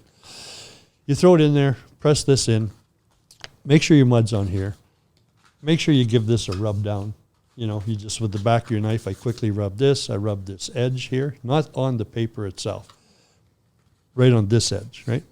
So that when I wipe this down here, it's all tight to the drywall, Yeah. right tight. So Yeah. And then you have this down below this edge so that you can just skim it with your knife, and it's good. And that's it. It's Yeah, done. it creates its own bevel, you know. So where's the learning curve? That's pretty straightforward Yeah, to me. It is. Yeah, but you do get better at it. And I'm not a every time you taper. do it. That's pretty straightforward to me, man. Well, it's how, sometimes you go like this and you go to pull it and you pull it down a bit or something. So you learn not to just go right out. Go on the angle, when you wipe it. It's no big deal. You figure it out in a couple Far of less learning curve than traditional taping, that's So- for sure. Yeah. And you guys have this patent, right? Yes. Okay. Yes, we have a utility patent on it, 20 years. And Worldwide, actually. You know, there's another application for this, right? I'll tell you guys later on. I'll have to, like my thoughts about it. Sure. But there is definitely another application for this. all right. Well, the best tools are more functional than for just one job. So ideally, we'd love to hear if there's other ways to use it. But about taping, mud consistency, if you just use this pre-mixed stuff right out of the box and you're trying to tape with it, it's too thick. It's not going to work. That's where a lot of people end up with bubble tape. You got to, for taping, thin it really, really diluted to where it's almost just dripping off the knife. That's how you're going to sink your tapes more into the wall, and it's going to have better adhesion. It's not going to swell out. And that's a big thing. So what's the trick both of you guys can share to not let all that thinner mud fall off the hawk? I'm assuming both you guys are hawks, or else You use a pan. use a pan? To throw those in, use a pan. And No, then not this. Just in mudding in general. It depends how you're doing it. Okay. Again, right? Everybody's got their own Everybody's different, and every situation is Yeah. different. When I'm taping, I used a bazooka for years and years. Okay. And I could have X amount of guys following me, 5 guys following me, tape 30,000 feet in a day, that kind of stuff. I found, much to my surprise, that I could actually tape faster with a super taper, pulling it out of the thing into a box. And I've seen it. It doesn't look near as prestigious, but at the same time, I still do it quite a bit different than I usually see it done. When I mix up my mud to do that, I mix it not much thicker than literally pea soup. And when I pull that tape out, I've got 1/8 of an inch of mud on that tape, if that, and it's got to be wet, like really thin. And then I use a 5-inch plastic knife to wipe it, so that one knife will, curve with whatever's going on in the wall. Then it's light, it's quick, I can wipe out a whole floor without filling up a pan of mud. Yeah. And you can throw it on much faster. I can throw that thing on my stilts, walk down that wall, boom, boom, boom. I can do it faster than I could with the bazooka. Using a bazooka in the angles versus throwing mud, it's debatable which one's quicker that way. It's the kind of trade person you are. You have to figure out what works for you. Yeah. Right. Yeah. But that system will work for anybody that is willing to do it. Most tapers are afraid to put it that thin. They're like, how could that be, You're not going to use a pea soup thin to throw that in. You No. want it a little thicker so you can control the mud on your knife. But you're also going to be set when you show up on the job site. I'm doing all the corners. Mm-hmm. So you get them all done, Yeah. right? Then you run your feeds, your mains, and all this other stuff, or vice versa, right? It's a bit easier tool-wise if you're using, rollers and flushers to put your tapes short in the corner and then add these guys. install that afterwards. Yeah. But it's totally feasible to start the job with a newbie to Yeah. go put these all in there Yeah, first that's what I'm thinking. and then run your tape up to there. Yes.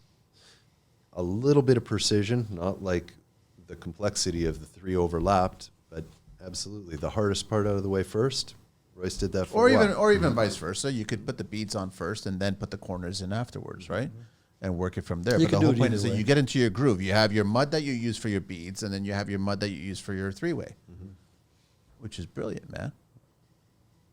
Everybody I love has a different process about how they get to the finish line. And there are tapers with some resistance because of the ego. It took them a long time to learn that skill. It's old dog. So they don't want that It's taken old away. dog, I man. totally respect that. But I don't. respect your time. I don't. Respect your time. Exactly. If they actually figured out and calculated how much it would cost for someone to do it the way that's being done today, factored into this, compare it, Well, you think of just having your apprentice be able to do this, Yeah. and the journeyman is now compounding his time, being able to go right to his bead and so on. Then you're saving. You do You're your making math money. on that, and you're saving making even money. more. Yeah, it's not just saving money on you in there. Now you're saving money because you get to go directly to your bead and other things, while you start making money on an apprentice who you couldn't even make money on before. It's the little time that people forget about. To overlap those tapes might take an extra minute. Okay? And then your next one where you're waping it all out and carving it. This might take 5 minutes where you're not doing that with this. And then you're light checking, and every step you're saving a few minutes. So what are you saving per corner by using this? 10, 15 minutes? And the consistency and the no callbacks. So have ego. It's good. Be proud of your skill. But add it up. Evolve. Time is money. Evolve, man. Yeah, I've always tried every new tool that ever came out. I've always been like that. I see something new, I want to try it. I never get stuck in my way. And I swear every time I go to a job site and work, I learn something. Your wheels are spinning. Yeah, and I learned more about my trowel. I learned like just in how I hold it or how I move it, or yeah, it's just, you don't stop learning. I don't think there's any end to actually learning what you do. You're not using Richard trowels, are you? What are those? Richard or whatever. I don't. No, are you guys? What are you guys using? I don't know if they make trowels. Oh, Richard. Yeah, no. I Yeah, don't Richard. think Sorry. Yeah. Well, I've spoken to the Quebec guys, so then they are Richard. Oh, we're off on you. It's not Richard. It's Richard. There's so many companies make them. But do you guys have a preference? Right now, I like Nella. Okay. I like a flexible trowel. Yeah. But it doesn't really matter that much. It depends on which mutter you're talking to, because they're kind of. Everybody has their tendencies to Yeah. what their favorite is. Like, Yeah. I'm a Milwaukee guy, but I have several Is there a types of difference? trowels depending on what kind of job I'm doing. yeah. I got a trowel this long. That's a slicker from Germany. That is a spring steel blade, the whole thing, and it's this long with the wood handle this long. So if I have a really bad hump joint, I can just load it one side and use the slicker this side and this side and really spread it. So it all depends what I'm doing. I'm not seeing any of the young guys do this shit. No, Why aren't I seeing any of the young guys do this shit? it's just exposure, I guess, and But Customer it's done in knowledge. Europe. In Europe, it's done all the time. we don't have an apprenticeship program here. Over there, it's religious. Yeah, Yeah. but here they don't really have that apprenticeship program. As long as you can throw some tape and get her done, and, So, Steve, you were saying you're a Milwaukee guy? You're mixing with Milwaukee too? I don't even know what a Milwaukee mixer looks like. Well, he's actually using a DeWalt battery mixer. Mixer. Works great. It feels like it has more power than the plug-in one. Makita I've used forever to mix up the mud. Just a few years ago, we use a lot of hardeners. So just a few years ago, we found like an egg beater onto a drill to mix pans of mud. As if you're doing hardeners and all your beads and all your pre-filling and stuff like that, What do you you're mean? mixing it by hand. Egg beater, an actual? yeah, I took it from my wife's drawer and Yeah. stuck it on my drill. And it works? It works really Oh, well? awesome. Yeah, all that manual mixing because you're in a pan. Yeah. I use it for like patches a lot, I remember my mixer. first year in social media and construction, I did a bunch of images that just got spoken about because I took a drill and I put egg mixers on the drill Yeah. and right next to a cake. And then I took a trowel with notches on it against another cake and I was icing the cake with the trowel. I was doing a reciprocating saw cutting a turkey for Thanksgiving Oh, image. okay. I did a bunch Oh. of them. I was just like, why can't we have fun in construction and try new ideas and different stuff like that? So I'm not surprised that, Royce, that you stole your wife's and then using it for a tool, and it works really well. Oh, and the hair dryer too. What's the hair dryer? Yeah. Well, say your place is beautiful, you don't need it, but we need to come in here and fix some little hole. Well, the taping process, you got to wait for the mud to dry. Yeah. So you use a hardener. Maybe it's going to dry in 20 minutes. Well, you accelerate it with the wife's hair dryer. I use a DeWalt heat gun, which is always Same. too hot, and it doesn't. Yeah, it's a hair DeWalt dryer heat might be gun is a bad. bit expensive too. When it's given to you, it's not expensive. A really good hair dryer is the best. But you use your hardeners. It's hardened up. Yeah, but I don't want to see a Dyson hair dryer get on the job site and some guy showing off at that point, right? You know what I mean? Because that's not a cheap hair dryer. I use 5 a lot. That's my favorite hardener. Five a lot. 5, just 5. Oh, just 5. Oh, yeah, 5. Yeah, really, huh? For patches, yeah. But you got a boogie at that point, man. You mix her up. Well, yeah, it's I what can't like check about it. social. I can't smoke, and I can't go have a bathroom break if I'm using 5. No. That's today's generation. Stay on there. Get It's her done. brought in from Europe a bit, using plaster. And efficiency of stroke. So as soon as you start fiddling around too much, you've lost. You know something I've never seen anybody else do, but I learned because 50 years ago there were still plasterers teaching us how to tape, teaching us how to use trowels and stuff, right? Those guys are all gone. And one of the things they showed was, and it was common then, was to keep your trowel sharp. Most guys think they want a knife sharp trowel. They want it nice and knife sharp. Knife sharp trowels smear the mud. I use a grinder to keep my trowel level, or a file, or the fez tool, where you and you keep that blade like a skate sharp, this type of a sharp, flat. And when you use that and you cut it cuts your mud rather than smear it, and it also gets rid of your air, cuts your air out. So keep your trowel sharp as part of keeping the air out of your mud. How does it keep the air out? Because you're kind of because it literally is cutting it, right? Okay. Just think about that very edge catching that mud. It cuts it and it lays that right over that bubble, like takes it right out. Whereas if it's a fine edge like a knife, it's smearing it, and it just presses. And it works, right? Yeah, you use if you cut it, it'll cut the air out of most of the air out of your mud I just sharpened a new guy who's been working with us yesterday. I sharpened his trowel and said, "Here, try this." He sharpened it. He goes, "Oh yeah, what a difference! Oh yeah, I said, yeah, just like when you first bought it, right? Yeah." So keep it sharp. But nobody knows these little tricks, man. Yeah, they don't seem to know. Or they don't seem to care to know, or we're trying to share. I think if they took their trowel and sharpened it and they want to use it, they'd go, "Oh man, yeah." They'd remember to keep it sharp. They'd all have a file in their box, I think with all trades, there's little secrets that get passed along, and we don't want to let these secrets no, you go got to away. pass it on to other people, and then they can figure out new ways of doing them too. Yeah, that's one thing that's changed. Back in the day, it was keep your secrets, right? Now it's that's how you made a living. Yeah, now it's give your secrets away. Show everything you can, So because it still falls on skills. Yeah, because even showing how to do it, the guy still has to do it. He still has to know how to apply it. Figure it out. Yeah. I mean, a lot of guys, I bet you will have a hard time trying to figure this one out at first. Well, that's why we had to boldly print on the side. I saw that. Right? So you're gonna put it in different languages? We had a lot of people trying to put it in the wrong way. Yeah, we are gonna have to put Spanish. I'm just saying. Well, I was thinking more Croatian and Polish and like Eastern Europeans, right? That's what I was thinking. I don't think you need to, but I think just like this side. There's a lot of Spanish-speaking plasterers. Yeah, that's true. Sure. That's true, right? So what's that translate to? This side to drywall? I don't know. Got a Google Translator for that. Google Translator. All right, one more segment, and then we'll get close to wrap it up. Everybody, check it out, threeway.ca, threewaytheworld@gmail.com, YouTube channel, and you guys got a video showing how to actually do this, right? Mm-hmm. Is it Royce doing it? We've got Several of Royce guys. doing Several it. guys, okay, cool. Yeah, so the YouTube channel, look it up. It's 3-Way Drywall Corner Finishing, and on Instagram it's 3-Way the World. 3 the number, not the word 3. Green Book Talk, and this has always been fascinating because I know that when I did a show with Teddy out in Kitchener, he gave me a great visual on kids that don't wear masks when they're sanding, and how he picked up some of the sand dust and poured some water in his palm, and he just said, "That's what you're breathing. Your lungs that's what's reacting right now in your lungs," right? So it's really, really dangerous.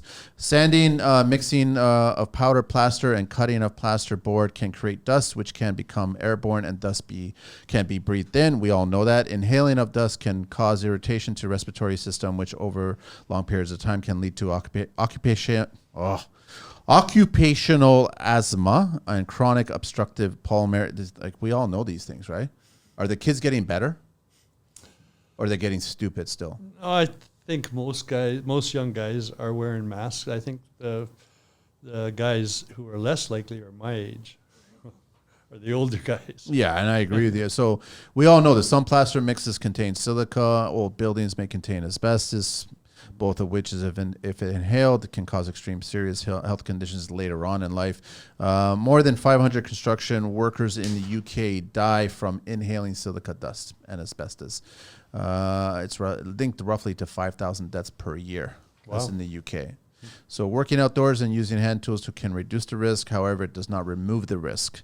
Where possible, a capture hood placed close to the dust source and connected to the exterior fan and filter. Yeah, so I mean, I know there was that company that had the negative pressure sucking thing, but they went under this year.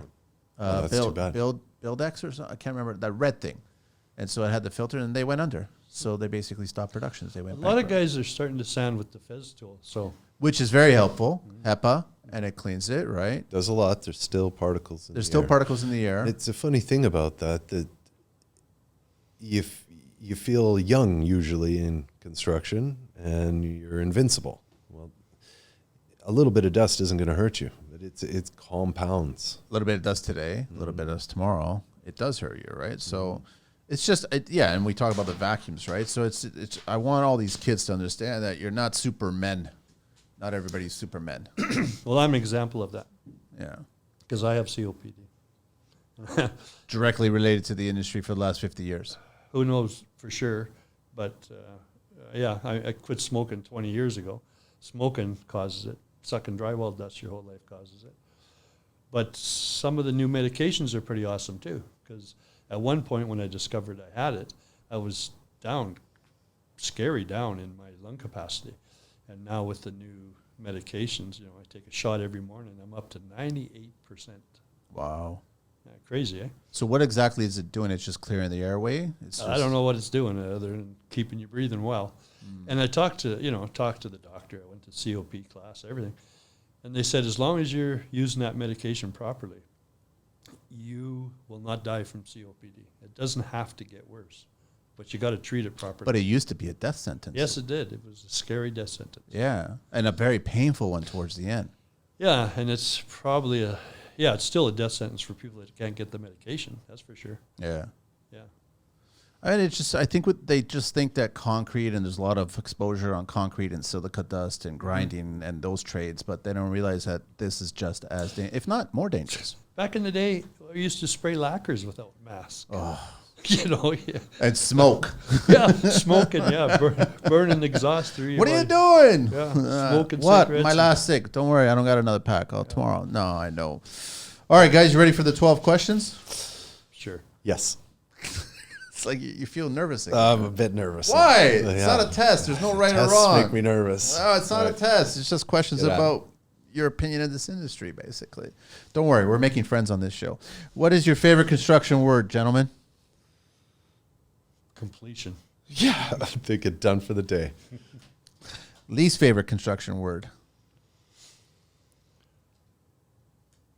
It's got to be spontaneous, Steve. You go ahead. It's not a single word. It would have to be a sentence. Sure. It could be a sentence. Can you throw this in? Oh, man, I hate that one. Oh, eh? yeah. I want to build hate on that that. one. Can you do that? Yours is the same? That's baited. Can you do that? I know, eh? That's the bait question. Anyway. Is that yours? Yes. That's yours.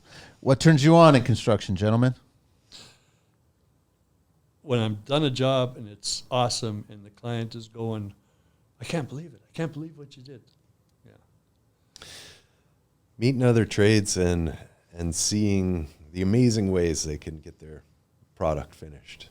You know, learning from all different trades. I've always been a sponge on the set. I pay attention to what's going on.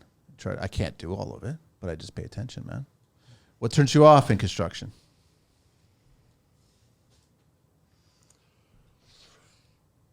I'll tell you, one of the things that what turns me off, there's probably a few things, but one of the things that turns me off is when I hear, you got to do a really good job in this one. The guy spent $100,000 on this bathroom.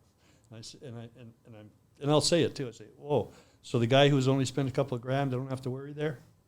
It's like, money doesn't qualify how good the job should be. It doesn't. So I don't like the way that we culturally worship that, standard. Yeah. It's like, no, you do the best job everywhere you go, not because the guy spent a fortune. I don't care what you spent. People that don't have pride in their work. It's true. What is your favorite vehicle, gentlemen? Anything in the world? My half-ton truck. Which brand? It's a Chevy. It's a Chevy. What year? It's 05, paid for. That should be on the truck, eh? 05, pay for it. No payments. I don't know why I love the vets. Any Or vet? Yeah, I just like the Brand new ones? curvy lines. The new ones? The new ones are Really? pretty nice looking cars. I think the A lot of vet for me beautiful stopped in the 70s. Yeah, Stingray, fiberglass, open top. that's probably T. the best one. Nice. Yeah. It's nice shape, beautiful shape, sexy, very sexy. Those Teslas are impressive. Uh-oh. Not for me, man. What is your least? That would be my next question here. What is your least favorite vehicle? Oh, that'd be a Volkswagen. Any Volkswagen? Yeah, just Volkswagen. In general. I had Volkswagen when I was younger. I was repairing it all the time. It was a good motor, it just lasts forever, but the heater, you're freezing in the winter. It's like I'd have to say the Cube. Nissan Cube. I think I don't understand that. they look car. like a toy. I They're don't ugly. understand that. And how do you put a window on the corner? That thing needs a three-way. Yeah. Need some structural support there. What construction sound or noise do you guys love? Well, love. when you hear, you've used different tools. When a tool is being used right, there's a certain sound and there's a rhythm to it. I love that. It could be somebody screwing off drywall. Zzz, zzz, zzz, zzz. The skill saw running through something, not banging into a piece of metal. There's just that beautiful sound of things being done right. True. It would have to be my my motivational speaking I'm listening to while I work. That'd be my favorite sound on a job site. So not the job site. What construction sound or noise do you guys hate? The tin bashers. Now it's not as bad. Before they used to make almost everything right on site. and all day long. Smash, smash. You don't hear it that much anymore, but It would have been nice if they could make it sound like tin drums and you feel like you're in the Caribbean, eh? rhythm or something. Yeah. What was the question again? The Worst construction sound or noise do you hate? Yes. Jackhammer. It's loud. What profession other than your own would you guys like to attempt one day? I like millwork. Find carpentry, trim. Technical, the smell, the finished product is, if you're good, usually pretty damn beautiful. So it's funny that you're saying that because I have yet to hear a trim guy say, I love drywall. What's yours, Royce? I would say carpentry, but Carpentry? I've done it. But yeah, I like carpentry. I like working with tools. Nice. What profession do you guys never want to do? Insulating. Insulating? Jeez. Have to be insulated. Well, I've tried all sorts of different things. Working with the public. Working with the public. Yep. Just Being in at a gen- counter. Or I've done bartending. You get some respect there, but serving people, dealing with Especially maybe in not the today's nicest people. Karen days, eh? Yeah, you know what I'm Just saying? like, Dealing with the public. You never know what you're going to get. And the last question, if heaven exists, what would you like to hear God say when you arrive at those pearly gates? Go back and try again. What would I like to hear God say? Surprise, surprise, I'm not a myth. I love it, gentlemen. This has been great. I really don't want to cut it short, but is there any other pieces of information you want to give to this future drywallers out there and mudders out there and everybody else out there? Well, there's no end to that, but you'll have to watch the YouTubes we're going to create. I'd like to create enough YouTube videos that a person could literally take them and complete a proper apprenticeship. That'd be Pass on. wicked. Are you guys We're working on it? that. You're We're working on that. it, huh? It's just like trying to bring a product to market, to film stuff and keep it interesting, teach people the right way to do things, but it's got to be interesting. Yeah. Keep people's attention. Real. It's got to be realistic. real. Very, very real. Get it done. Royce, guys, get it done, man. I'd like to share about taping and drywallers. They've got a bad reputation. Yes, they do. Generally. Yeah. And that's fine, but it should be respected too. It's probably the largest amount of square footage finish in a home, and you want to have that done well. Well, drywall is actually structural. Yes, it is. It's part of it. Yeah. It has to be done properly, like any structural component. You can just For sure. put any kind of beam or whatever, but if you're not putting it in properly, it's still not structural, right? Yeah. Drywall adds major structure to your home. Thank you, gentlemen. Everybody, check it out again. It's threeway.ca, threewaytheworld@gmail.com. YouTube is the channel, is Three-Way Drywall Corner Finishing, and on Instagram is threewaytheworld. Guys, all the best with this, man. Honestly, this is amazing. Thanks a lot, man. Honestly, and everybody's got to, I encourage everybody to check it out, and you Google it, Three-Way, and it's there, right? You guys will find it. And then try it. Order it. Put Three-Way Drywall in. Three-Way. Oh. Be careful about that kind of search. Three-Way Drywall. Oh, that's actually, you got a very valid point there, because it depends on your search history. Yeah. It might go right somewhere Takes a little else. while Man. That's what I was going to say. You don't want to end up with electrical switches, three-way switches. Right? With the, Or something else, yeah. the extent of the porn industry, I'm surprised we were able to get Three-Way.ca. Yeah, Three-Way.ca. Yeah. It's pretty simple. Easy to remember. All the best, guys, honestly. a lot. Thank you so much, man. Thank you, Angelina. We out of here.